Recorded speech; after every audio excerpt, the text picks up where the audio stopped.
कक्षा 11वीं commerce. Commerce का मतलब होता है वाणिज्य व्यापार। कॉमर्स का मतलब क्या होता है? वाणिज्य व्यापार। वैसे यदि कहा जाए कॉमर्स की मीनिंग जो होती है, यानी कि कॉमर्स का जो अर्थ होता है वह होता है it's refers to buying and selling of goods and services. इसका कहने का मतलब क्या हुआ कि कॉमर्स को असल में कॉमर्स व्यापार से संबंधित गतिविधियों को रिकॉर्ड करना, वस्तुओं की खरीद बिक्री, सेवाओं का आदान प्रदान करना होता है। कॉमर्स का असल में क्या अर्थ होता है?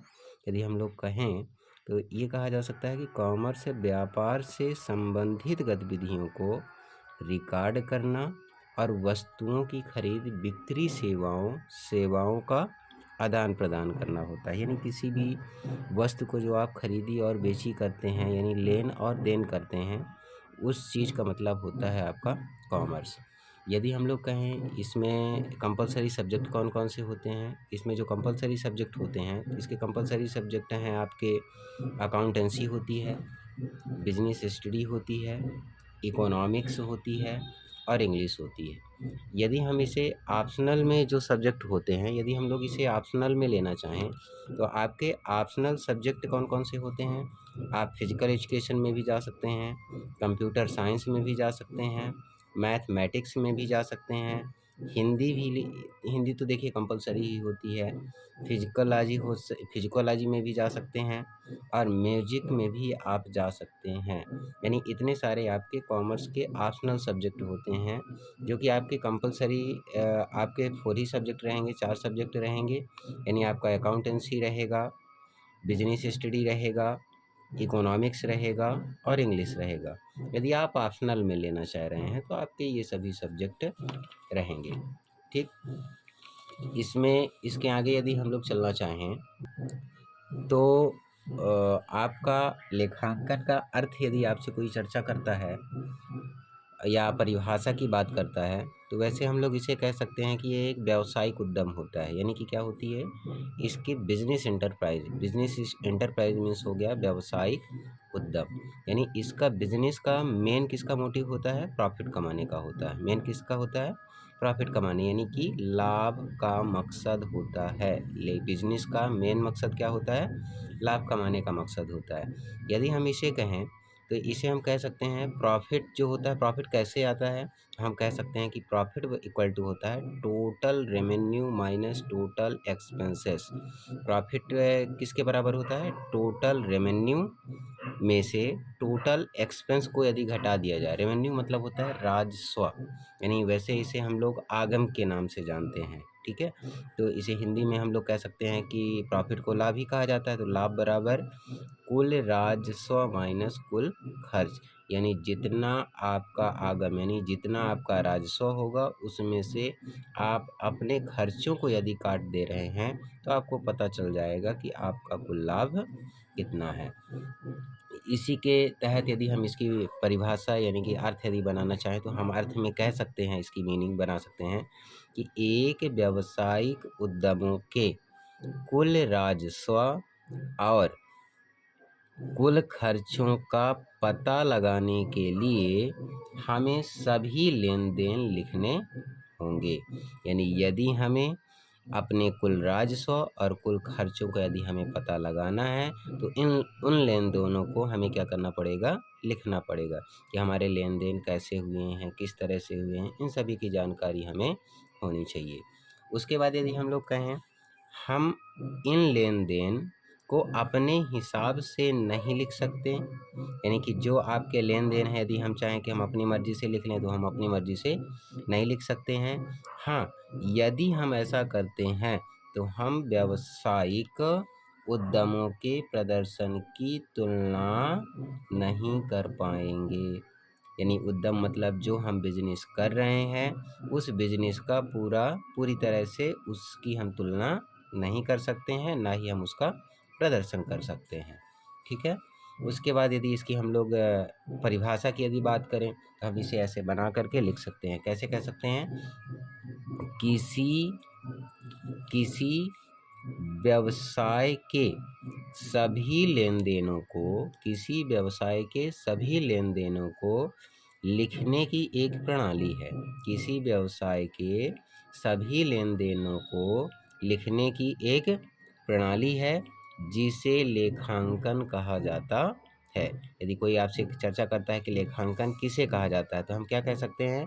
किसी व्यवसाय के सभी लेन देनों को लिखने की एक प्रणाली होती है जिसे हम लेखांकन कहते हैं। इसकी प्रोसेस कौन सी होती है?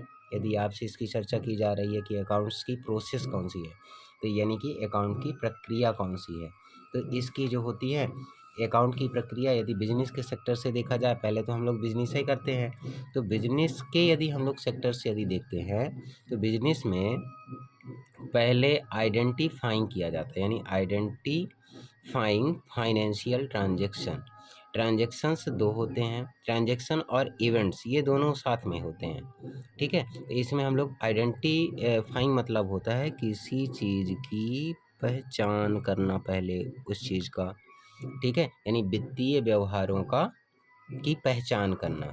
इसमें हम लोग कैसे ट्रांजेक्शन इसके होते हैं, जैसे मान लीजिए आप परचेस रॉ मटेरियल किया 3000 रुपये का, सैलरी पेड किया 3000 रुपये का, और इलेक्ट्रिसिटी बिल पेड किया 500 रुपीज़ का, सेल्स किया, सेल्स उसके तरह तरह के थे, यानी कि 10,000 रुपये के। इस तरह की जो कंडीशन रहेगी, वही कंडीशन आपकी क्या कहलाएगी? जैसे हम लोग अभी आपको मैं ये बोला था कि हम लेन देनों को अपने हिसाब से नहीं लिख सकते हैं।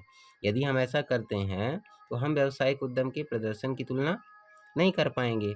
और जो हमें लिखना है, ये लिखने की एक प्रणाली जो होती है, तो हमें लिखना इस तरह से, फिर उसकी हम लोग आगे उसकी प्रोसेस करते हैं, ठीक है। जो आपका सेकंड स्टेप है वह किसका है? रिकॉर्डिंग का है। रिकॉर्डिंग मीन्स होता है किसी चीज़ को लिखना, यानी कि इसे किस में लिखा जाता है?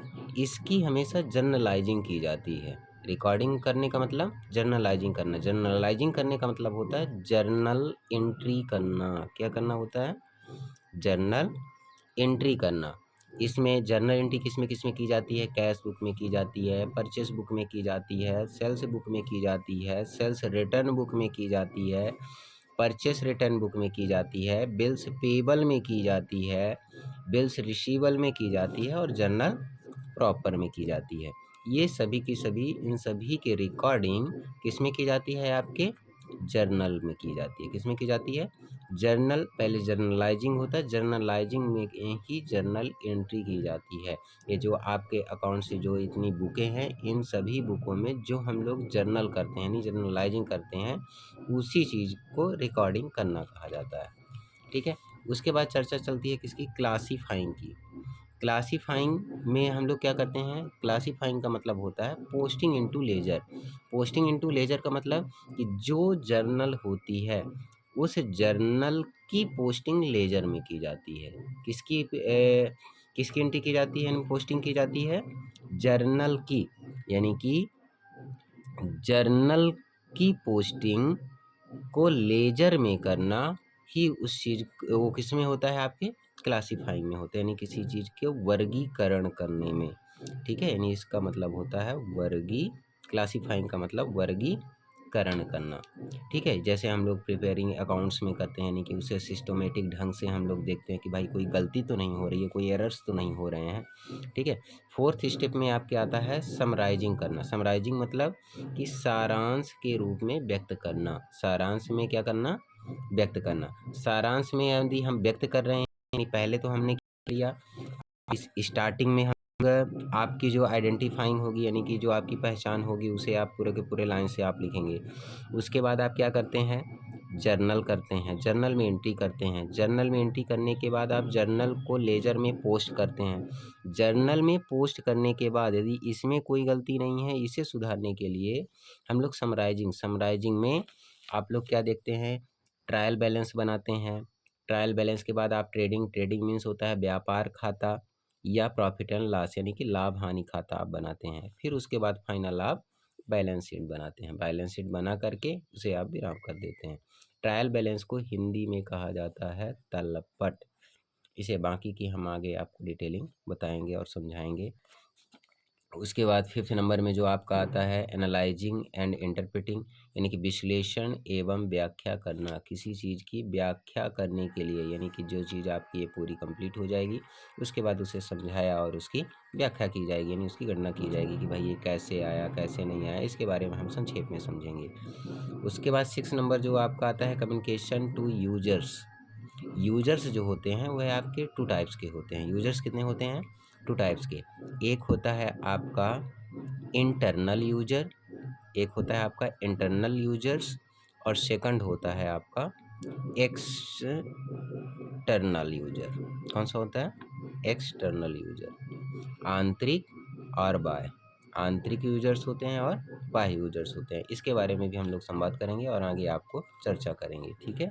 उसके बाद जो होती है आपकी लेखांकन संगठन की आर्थिक घटनाएं कौन सी होती हैं, यानी कि इसे संक्षेप में यदि बताया जाए आपको लिखने याद करने के लिए, एक छोटे से ऑप्शन में मैं इसकी बेस यानी कि अर्थ है समझाया हूँ, जो आप इसे परिभाषित भी कर सकते हैं। पॉइंट्स में लर्न करने के लिए मैं आपको पॉइंट्स में बना दिया हूँ।